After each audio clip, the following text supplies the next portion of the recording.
ಎಲ್ಲರಿಗೂ ನಮಸ್ಕಾರ. Welcome back to my YouTube channel. ನಾನು ನಿಮ್ಮೆಲ್ಲರ ಪ್ರೀತಿಯ ಚಿತ್ರ. ಇವತ್ತು ಬೆಳಿಗ್ಗೆಯಿಂದ ಒಂದು ಯಾವ ರೀತಿ ನಾನಂದರೆ ಮಾರ್ನಿಂಗ್ ರೂಟೀನ್ ಹೆಂಗಿರುತ್ತೆ ಅಂತ ನಾನು ಈ ವಿಡಿಯೋದಲ್ಲಿ ತೋರಿಸ್ತಾ ಇದ್ದೀನಿ. ದಯಮಾಡಿ ವಿಡಿಯೋನ ಸಂಪೂರ್ಣವಾಗಿ ಟೈಮ್ ಮಾಡ್ಕೊಂಡು ನೋಡಿ.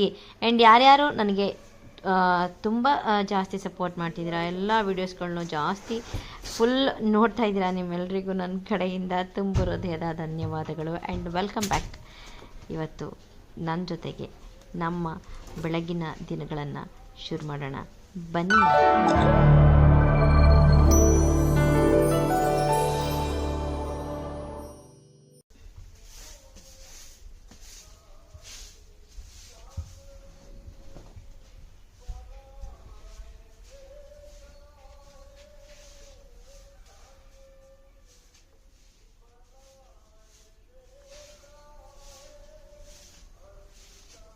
ಬೆಳಗಿನ ಜಾವನ ಎದ್ದು ಹೊರಗಡೆ ಹೋಗಿ ಈ ಥರ ಸೂರ್ಯನ ನೋಡ್ಕೊಂಡು ಕೆಲಸ ಮಾಡೋದು ಅಂದರೆ ಎಂಥ ಸಕ್ಕತ್ತಾಗಿರುತ್ತೆ ಗೊತ್ತಾ. ಆ ತಣ್ಣನೆ ಗಾಳಿ, ಆ ಹಕ್ಕಿ ಸೌಂಡು ಕುಯ್ಯೋ ಕುಯ್ಯೋ ಕುಯ್ಯೋ ಅಂತ. ಆಮೇಲೆ ನಮ್ಮ ಮನೆ ಕೋಳಿ ಕೂಗತ್ತೆ. ಇವಾಗ ರಂಜಾನ್ ಟೈಮ್ ಬೇರೆ, ಅಲ್ಲಿ ಅದೇನು ಹೇಳ್ತಾರೆ, ಅಜಾ ಅಜಾ ಅದಾಗ್ತಾ ಇರುತ್ತೆ. ಒಂಥರ ಸಕ್ಕತ್ತಾಗಿರುತ್ತೆ ವೈಬು.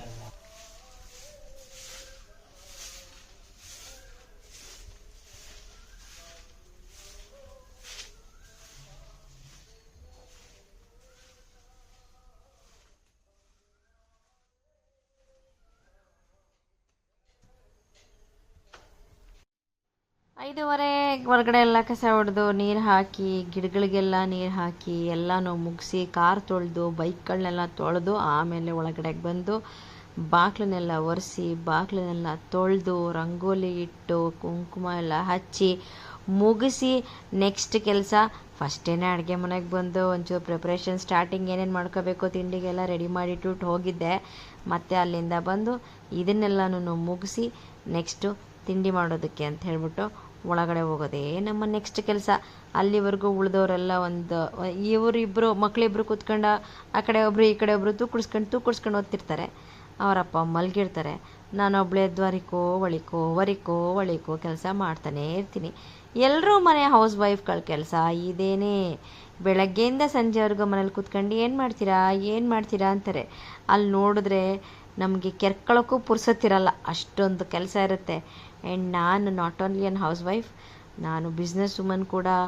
ಆಫೀಸ್ ನಡೆಸ್ತೀನಿ, ಮನೆಯೂ ನೋಡ್ಕೋಬೇಕು, ಮಕ್ಕಳನ್ನೂ ನೋಡ್ಕೊಬೇಕು, ವ್ಯವಹಾರನೂ ನೋಡ್ಕೊಬೇಕು. So I am not only a house wife.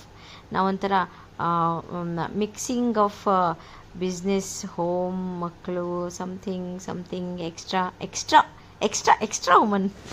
ನೆನ್ನೆ ಒಗ್ದಿದ್ದು ಬಟ್ಟೆಗಳಿರುತ್ತೆ, ಅದನ್ನೆಲ್ಲ ಹೊರಗಡೆ ಹಾಕಿರ್ತೀನಿ. ಅಂದರೆ ನಾವು ಬಿಸಿಲಿಗೆಲ್ಲ ಒಣಾಕಲ್ಲ ನಾನು, ಯಾಕೆ ಅಂತಂದರೆ ನಮ್ಮ ಮನೇಲಿ ಒಂದು ಟೈಮ್ ಇರ್ತೀನಿ, ಒಂದು ಟೈಮ್ ಇರಲ್ಲ. ಸೊ ಅದಕ್ಕೆ ನಾನು ಒಳಗಡೆನೇ ಒಣ ಹಾಕಂತೀನಿ ಅಂತ. ಇಲ್ಲೇ ಸ್ವಲ್ಪ ನನಗೆ ಕಾರಿಡೋರಲ್ಲೇ ಒಂದು ಸ್ವಲ್ಪ ಜಾಗ ಇದೆಯಲ್ಲ, ಸೊ ಹಾಗಾಗಿ ಅಲ್ಲೇ ಹ್ಯಾಂಗರ್ಗೆ ಎಲ್ಲನೂ ಹಾಕಿರ್ತೀವಿ. ಸೊ ಅಲ್ಲೇ ಎಲ್ಲನೂ ಒಣಗಿಸ್ಕೊಂಡು ಬಿಡ್ತೀನಿ. ಮತ್ತು ಬೆಳಗ್ಗೆ ಎದ್ದವನ್ನೆಲ್ಲ ತೆಗಿಬೇಕು, ಮತ್ತು ಇನ್ನೊಂದು ಸರಿ ಮತ್ತೆ ವಾಷಿಂಗ್ ಮಿಷಿನಿಗೆ ಬಟ್ಟೆ ಹಾಕೋಬೇಕು. ಡೈಲಿ ಇದೇ ರೂಟೀನ್ ನಂದು.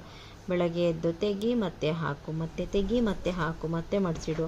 ಆಮೇಲೆ ನೆನ್ನೆ ಬೇರೆ ಮದುವೆಗೆ ಹೋಗಿದ್ದಲ್ಲ, ಆ ಮದುವೆದು ರೇಷ್ಮೆ ಸೀರೆ ಎಲ್ಲ ಇತ್ತು. ತುಂಬ ಇವಾಗೆಲ್ಲ ಸೆಕೆ ಟೈಮ್ ಅಲ್ವಾ, ರೇಷ್ಮೆ ಸೀರೆಗಳೆಲ್ಲ ಹಾಳಾಗ್ಬಿಡ್ತವೆ. ಡೈರೆಕ್ಟಾಗಿ ನಾವು ಹಾಕಿದ ತಕ್ಷಣವೇ ತಂದುಬಿಟ್ಟು ಮತ್ತೆ ಮಡಿಸಿ ನಾವು ಬೀರು ಒಳಗಡೆ ಇಟ್ಬಿಟ್ರೆ, ಬಿಕಾಸ್ ನಾವು ಅದನ್ನು ವಾಶ್ ಮಾಡಲ್ಲ ನೋಡಿ, ಬೀರು ಒಳಗಡೆ ಇಟ್ಬಿಟ್ರೆ ಅವು ಹಾಳಾಗ್ಬಿಡ್ತವೆ ಅಂತ ಅದನ್ನೆಲ್ಲ ಒಣಗಾಕಿದ್ದೆ. ಅದನ್ನೆಲ್ಲ ತೆಗೆದು ಮತ್ತು ಅದನ್ನೆಲ್ಲ ನೀಟ್ ಮಾಡಿ ರೆಡಿ ಮಾಡಿ ಇಟ್ಕೊಳ್ಳಿಲ್ಲ ಅಂತಂದರೆ ಅದು ಹಾಗೇನೆ ನಾವು ಬೆವ್ತಿರ್ತೀವಲ್ಲ, ಅದು ಹಾಗೇನೆ ಹಾಳಾಗ್ಬಿಟ್ಟು ಅಲ್ಲೇನೆ ತುಕ್ಕಿಡ್ದು ಹೋಗುತ್ತೆ, ಒಂಥರ ರಸ್ಟ್ ಬಂದಿರುತ್ತೆ. ಸೊ ಹಾಗಾಗಿ ಅದನ್ನೆಲ್ಲ ರೆಡಿ ಮಾಡ್ಕೊಂಡು ಮತ್ತಿನ್ನು ತಿಂಡಿ ಬೇರೆ ಪ್ರಿಪ್ರೇಷನ್ ಮಾಡ್ಕೋಬೇಕು. ಇದೊಂಚೂರು ರೆಡಿ ಮಾಡ್ಕೊಂಬಿಡೋಣ ಅಂತ ಮಾಡ್ತಾ ಇದ್ದೆ.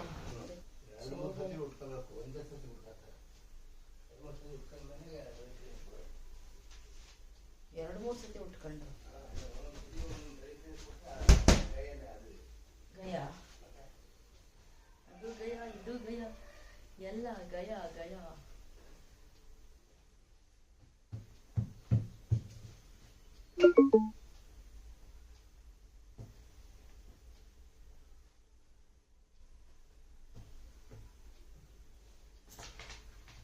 ಬ್ಲೌಸ್ ಸಖತ್ತಾಗಿದೆ. ಇದು ಎಷ್ಟು ಕಾಸ್ಟ್ಲಿಯೆಸ್ಟ್, ಯಾವ ಥರ ಹೊಲಿಸಿದ್ದೀನಿ ಬ್ಲೌಸ್, ಕಾಸ್ಟ್ಲಿಯೆಸ್ಟ್ ಬ್ಲೌಸ್. ಎಲ್ಲ ಬ್ಲೌಸ್ಗಳು ಕಾಸ್ಟ್ಲಿಯೆಸ್ಟ್ ಇದ್ದೇನೆ. ಎಲ್ಲವೂ ಜಾಸ್ತಿ ದುಡ್ಡು ಕೊಟ್ಟು ಬ್ಲೌಸ್ ಇಳಿಸಿದ್ದು. ಬಟ್ ನಾನು ಬೇರೆಯವ್ರ ಥರ ಫುಲ್ ಎಂಬ್ರಾಯ್ಡ್ರಿ ಮಾಡಿಸಿದ್ರೆ ಅದು ಇನ್ನೂ ಕಾಸ್ಟ್ಲಿಯೆಸ್ಟು, ಇದೇ ಕಾಸ್ಟ್ಲಿಯೆಸ್ಟು. ಇದಕ್ಕೇ ಒಂದೊಂದು ಬ್ಲೌಸಿಗೆ ಕಡಿಮೆ ಅಂದ್ರೂ 2,500 ಸಾವಿರದ ಮೇಲೆ. ಹೊರಗಡೆದಷ್ಟು ಕೆಲಸ ಮುಗಿಸ್ಕೊಂಡು ಫೈನಲಿ ನಾನು ಒಳಗಡೆಗೆ ಬರ್ತೀನಿ. ಅಡುಗೆ ಎಲ್ಲನೂ ರೆಡಿ ಮಾಡಿ, ಅಂದರೆ ಮೊದಲೇ ಅನ್ನ ಎಲ್ಲ ರೆಡಿ ಮಾಡಿ ಇಟ್ಟಿದ್ದೆ. ಯಾಕೆ ಅಂತಂದರೆ ಅವ್ರಿಗೆ 7 ಗಂಟೆಗೆ ಸ್ಕೂಲ್ ಅಲ್ವಾ, ಸೊ ನಾವು ಬೆಳಗ್ಗೆನೇ ಬೇಗ ಎದ್ದು ರೆಡಿ ಮಾಡಿ ಇಟ್ಕೊಬಿಡ್ಬೇಕು. 6-6:30 ಅಷ್ಟೊತ್ತಿಗಾಗಲೇ ಏನಾದ್ರು ಚಿತ್ರಾನ್ನ, ಪುಳಿಯೋಗರೆ ಈ ಥರದ್ದು ಮಾಡೋದಾಗಿದ್ದರೆ ಸ್ವಲ್ಪ ಅನ್ನ ರೆಡಿ ಮಾಡಿ ಇಟ್ಕೊಳ್ತೀನಿ, ಆಮೇಲೆ ಒಗ್ಗರಣೆ ಹಾಕೊಂಡು ಕಲಿಸ್ಕೊಂಡ್ಬಿಡ್ತೀನಿ. ಸೊ ಪುಳಿಯೋಗರೆ ರೆಡಿ ಮಾಡಿದ್ದೀನಿ. ಇವತ್ತು ಪುಳಿಯೋಗರೆ ತಿಂಡಿ ಇತ್ತು, ಹಾಗಾಗಿ ಪುಳಿಯೋಗರೆ ಮಾಡ್ಕೊಂಡು ಎಲ್ಲನೂ ಪ್ರಿಪೇರ್ ಮಾಡಿ ಇಟ್ಕೊಂಡಿದ್ದನ್ನೆಲ್ಲನೂ ಕಲಿಸ್ಕೊಂಡು ಇನ್ನು ಸ್ಕೂಲಿಗೆ ಟೈಮ್ ಆಗೇ ಹೋಯ್ತು. ಅವ್ರಿಗಾಗಲೇ ಲಂಚ್ ಎಲ್ಲ ಪ್ಯಾಕ್ ಮಾಡಿ ನಾವು ರೆಡಿ ಆದ್ವಿ. ಫೈನಲಿ ಇವ್ರದ್ದು ಎಲ್ಲರದ್ದು ಕೆಲಸ ಆದಮೇಲೆ ನಾನು ಒಂದು ಗ್ಲಾಸ್ ನೀರು ಕುಡಿಬೇಕು. 1 ಗ್ಲಾಸ್ ನೀರು ಕುಡಿಯೋದಕ್ಕೆ 5:30 to 7 ಗಂಟೆ ಆಗಬೇಕು. ಇನ್ನು ಅವ್ರನ್ನ ಸ್ಕೂಲಿಗೆ ಕಳಿಸಿದ್ಮೇಲೆ ಮತ್ತೆ ಯಥಾ ಪ್ರಕಾರ ಹೊರಗಡೆ ಗಾರ್ಡನ್ ಇದೆ, ನಂದು ಲಾನ್ ಮಾಡಿದ್ದೀನಿ. ಸೊ ಅಲ್ಲೆಲ್ಲನೂ ಕಳೆ ಜಾಸ್ತಿ ಬಂದಿರುತ್ತೆ, ಅದನ್ನೆಲ್ಲ ಕ್ಲೀನ್ ಮಾಡ್ಕೋಬೇಕು. ಇಲ್ಲ ಅಂತಂದರೆ ಹುಳ ಉಪ್ಪಡೆಗಳೆಲ್ಲ ಜಾಸ್ತಿ ಆಗಿಬಿಡುತ್ತೆ. ಅಂದರೆ ಯಾವಾರು ಸಣ್ಣ ಪುಡ್ತೀವ, ಬಿಸಿಲಿನ ಕಾಲ ಬೇರೆ ಅಲ್ವಾ, ಗುಡ್ಡೆ ಥರ ಮಧ್ಯದಲ್ಲೇ ಸಿಕ್ಕಾಕೊಂಡ್ಬಿಟ್ರೆ ಅವೆಲ್ಲ ಮತ್ತೆ ಕ್ಲೀನ್ ಇಲ್ಲ ಅಂತಂದರೆ ಅಲ್ಲಿಂದನೇ ಸೊಂದಿ ಒಳಗಡೆ, ಪಾಟ್ ಒಳಗಡೆ ಎಲ್ಲನೂ ಏನಾದ್ರು ಒಂದು ಸೇರ್ಕೊಂಡ್ಬಿಡುತ್ತೆ. ಲಾಸ್ಟ್ ಇಯರ್ ಕೊಳಕ್ ಮಂಡಲ ಹಾವೇ ಸೇರ್ಕೊಂಡ್ಬಿಟ್ಟಿತ್ತು. ಅದಕ್ಕೆ ನನಗೆ ಭಯ. ಯಾವಾಗಲಾದರೂ ಯಾವಾಗಲೂ ನಾನೇನು ಲಾನ್ ಕ್ಲೀನ್ ಮಾಡ್ಕೊಳಕ್ಕೆ ಹೋಗಲ್ಲ. ಯಾವಾಗ ನಂಗೆ ಟೈಮ್ ಸಿಕ್ಕುತ್ತೋ ಆವಾಗ ಅಟ್ಲೀಸ್ಟ್ ಸ್ವಲ್ಪನಾದರೂ ಇಲ್ಲೆಲ್ಲ ಸುತ್ತಮುತ್ತ ಕ್ಲೀನ್ ಮಾಡ್ಕೊಳ್ಳಿಲ್ಲ ಅಂತಂದರೆ ಗೊತ್ತೇ ಆಗಲ್ಲ. ನೋಡಿ, ಇಲ್ಲಿ ಸೊಂದಿ ಎಲ್ಲ ಜಾಗ ಇದೆಯಲ್ಲ, ಆ ಜಾಗದಲ್ಲೆಲ್ಲ ಕಳೆ ಬೆಳೆದಿರುತ್ತೆ, ಅದನ್ನೆಲ್ಲ ಕ್ಲೀನ್ ಮಾಡ್ಕೋಬೇಕು. ನಾನು ಈ ಕಡೆಗೆಲ್ಲ ಸೇರಿಸಿಟ್ಟಿದ್ದೀನಿ.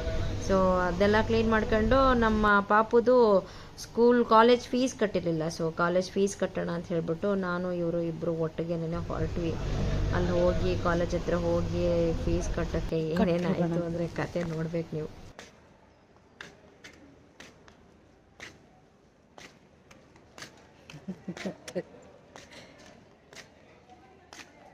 ಸೊ ಇದು ನಮ್ಮ ಹುಡುಗನ ಕಾಲೇಜು. ಫೀಸ್ ಕಟ್ಟಿಲ್ಲ ಅಂತ ಹಾಲ್ ಟಿಕೆಟ್ ಕೊಟ್ಟಿಲ್ಲ. ಅವ್ರು ಬರಲಿಲ್ಲ, ಅವ್ರಿಗೆ ಹುಷಾರಿಲ್ಲ. ಅದಕ್ಕೆ ಅವ್ರ ಕಾರಲ್ಲೇ ಕೂರಿಸಿ ಅವ್ರನ್ನ ಹಾಸ್ಪಿಟ್ಲಿಗೆ ಕರ್ಕೊಂಡು ಹೋಗಕ್ಕೆ ಅಂತ ಹೇಳ್ಬಿಟ್ಟು ಕರ್ಕೊಂಡು ಬಂದಿದ್ದೆ. ಸರಿ, ಅವ್ರು ಅಲ್ಲೇ ಇದ್ದರು. ನಾನು ಕಾಲೇಜ್ ಒಳಗಡೆಗೆ ಹೋದೆ, ಅವನನ್ನು ಬರೋಕ್ಕೆ ಹೇಳಿದೆ. ಎಷ್ಟು ಫೀಸ್ ಅಪ್ಪ, ನಿನ್ನ ಕಟ್ಟೋ ಫೀಸೆಲ್ಲ ನಾನು ಮನೆ ಕಟ್ಬೋದಿತ್ತು ಅಲ್ವಾ? ಹಾಂ, ನಮ್ಮ ಹುಡುಗನ ಕಟ್ಟೋ ಫೀಸಲ್ಲಿ ನಾನು ಮನೆಯೇ ಕಟ್ಬೋದಿತ್ತು. ನಾನು 2 ಮನೆ, ನನ್ನ ನೈಟು, ನನ್ನ ಮಗನ ನೈಟು ಇಲ್ಲಿದ್ದೀನಿ ನೋಡಿ. ಇಲ್ಲಿದ್ದಾನೆ ಅವರು. ಹೆಂಗಿದೆ ಆಯ್ತು. ಆ ಕಡೆಯಿಂದ ಹಿಡಿಚಿಲ್ಲ.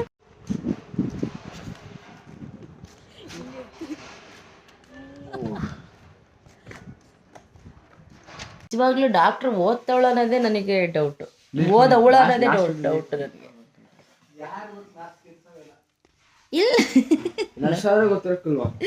ನರ್ಸ್ ಅಲ್ಲ, ಆ್ಯಕ್ಚುಲಿ ಅವ್ರು ಡಾಕ್ಟ್ರೇನೆ. ಬಟ್ ಅವ್ರು ಡಾಕ್ಟ್ರು ಓದೋರು ಅನ್ನೋದು ನನಗೆ ಡೌಟ್ ಇದೆ. ಹೊಟ್ಟೆ ನೋವು ಅಂತ ಕೇಳಕ್ ಹೋದ್ರೆ ಜ್ವರದ ಮಾತ್ರೆ ಕೊಟ್ಟವ್ರೆ.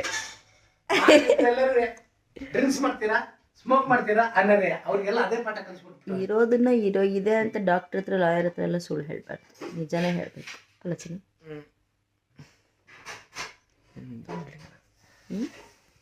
ನೀನೇ ಬೆಳ್ಳಗಿದ್ದೀಯ, ಆಯ್ತಪ್ಪ.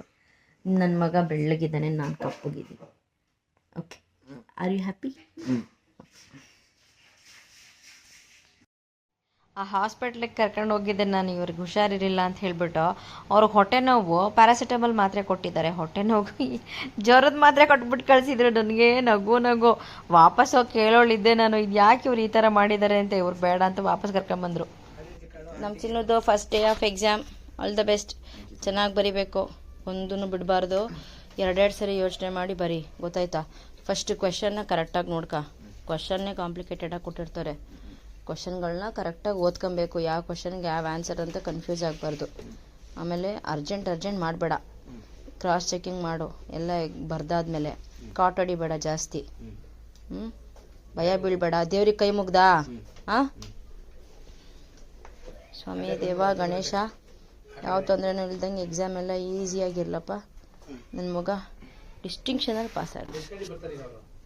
ನನಗೇನು 100% ಅಂತ ಏಕಲ್ಲ, ನನ್ನ ಮಗ ಡಿಸ್ಟಿಂಕ್ಷನಲ್ಲಿ ಪಾಸ್ ಆದರೆ ಸಾಕು.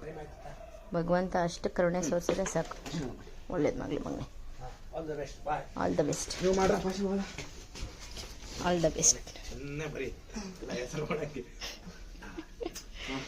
ಬಾಯ್. All the best. ಹುಷಾರಾ? ಚೆನ್ನಾಗಿ ಮಾಡು ಚಿನ್ನ. ಹಾಂ, ಹ್ಞೂ.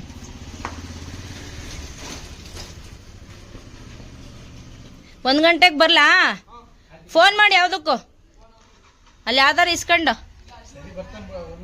ನೀನೇ ನಡ್ಕ ಬರ್ತೀಯಾ? ಆಯಿತು. ಹ್ಞೂ. ಮತ್ತು ಬೆಳಗ್ಗೆ ಎದ್ದು ಚಿನ್ನು ಮತ್ತು ಅವ್ನ ಪಾಡಕ್ಕೆ ಅವ್ನ ಸ್ಕೂಲಿಗೆ ಕಾಲೇಜಿಗೆ ರೆಡಿ ಆದ. ಸೊ ಅವನದು ಫಸ್ಟ್ ಡೇ ಆಫ್ ಎಕ್ಸಾಮು. ಅವನಿಗೆ ಆಲ್ ದ ಬೆಸ್ಟ್ ಹೇಳಿ ಕಾಲೇಜಿಗೆ ಕಳಿಸಿದ್ವಿ. ಯಾಕೆಂದರೆ ನಿನ್ನೆ ಹೋಗಿ ಫೀಸ್ ಕಟ್ಟಿ ಬಂದಿದ್ವಲ್ಲ. ಇಲ್ಲಾಂದರೆ ಸ್ಕ್ಯಾಮ್ ಕಾಲೇಜ್ ಅವ್ರದ್ದು. ಹಾಲ್ ಟಿಕೆಟು ಕೊಡೋಲ್ಲ, ಎಕ್ಸಾಮ್ಗೆ ಕೊಡಿಸಲ್ಲ. ಸೊ ಈ ವಿಡಿಯೋನ ಇಲ್ಲಿಗೆ ಮುಗಿಸ್ತಾ ಇದ್ದೀನಿ. ಮುಂದಿನ ವಿಡಿಯೋದಲ್ಲಿ ಮತ್ತೆ ಭೇಟಿಯಾಗೋಣ. ವಿಡಿಯೋ ಇಷ್ಟ ಆಗಿದ್ರೆ ದಯಮಾಡಿ ನನ್ನ ಚಾನಲ್ನ ಸಬ್ಸ್ಕ್ರೈಬ್ ಮಾಡಿ. Thank you so much.